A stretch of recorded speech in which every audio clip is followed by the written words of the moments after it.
Christine Béraud a des choses à vous dire. Oui, bonjour Jean-Christophe Granger. Alors j'ai bien étudié votre biographie et c'est vrai que vous êtes un peu très créatif. C'est ma fête. Non, mais on pourrait se demander d'où vient ce côté sombre. Et moi, je pense que c'est un malentendu. Et je vais le prouver à nos auditeurs. Jean-Christophe Granger, en fait, vous êtes quelqu'un de fleur bleue. Et si votre tout premier reportage s'appelait Calcutta, capitale de l'enfer, c'est uniquement parce que Paris, ville de l'amour, c'était déjà pris. Voilà, vous vous êtes un petit peu sacrifié. Exactement.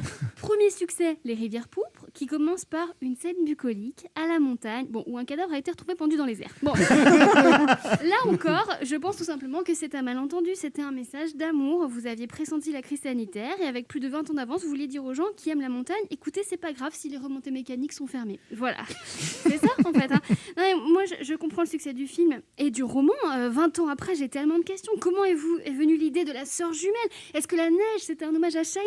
Et surtout, est-ce que vous avez toujours le numéro de Mathieu Kassovitz? Alors, moi, je suis pas d'accord pour dire que vous écrivez des thrillers. Moi, je trouve que vos livres sont super feel-good. Je pense par exemple au Concile de Pierre. C'est un roman qui explique que quand on a des enfants, notre vie sociale change. Voilà. Bon, après, c'est l'histoire de quelqu'un qui adopte un enfant et après tout le monde meurt. Mais c'est une métaphore. On est d'accord, parce que moi, quand je suis devenue maman, moi aussi, j'ai eu l'impression que tout le monde était mort autour de moi. Voilà. Alors, vous êtes insensible, doublé d'un festif, Jean-Christophe Granger. Et ça se voit, par exemple, quand on vous demande quelle est votre musique préférée, vous dites ça. Bah, c'est hyper doux. C'est super romantique. Moi, j'aime. Non, mais ça met une bonne ambiance, ça donne envie de lâcher prise. Et je suis sûre qu'on peut draguer sur cette musique. Regardez. Ça va, Laurent? Tu fais quoi ce soir? Tu veux venir boire un verre? Pourquoi tu pars en courant? Laurent, reviens! Non, mais Laurent, il n'est pas assez romantique. Il ne peut pas comprendre. Et donc, je disais, Jean-Christophe Granger, vous écrivez des choses très feel-good.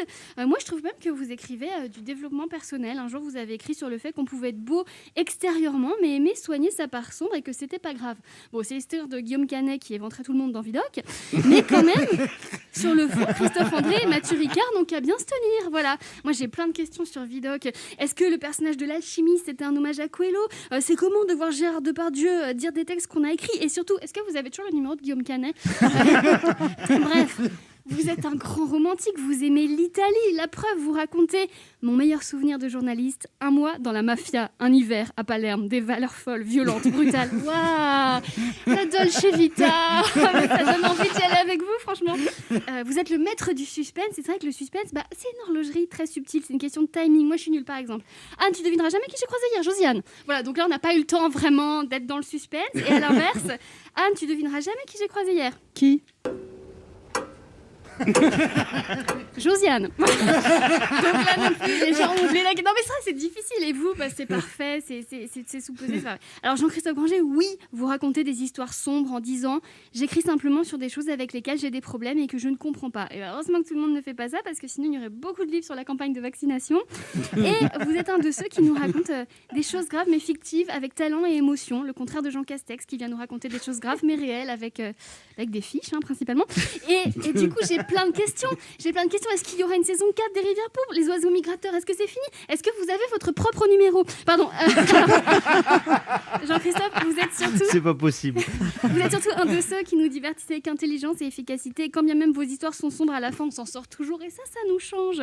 Vous réussissez la prouesse de nous faire oublier la noirceur humaine en nous la racontant. Et rien que ça mérite encore une petite musique festive. Merci Christine Béraud. Merci beaucoup.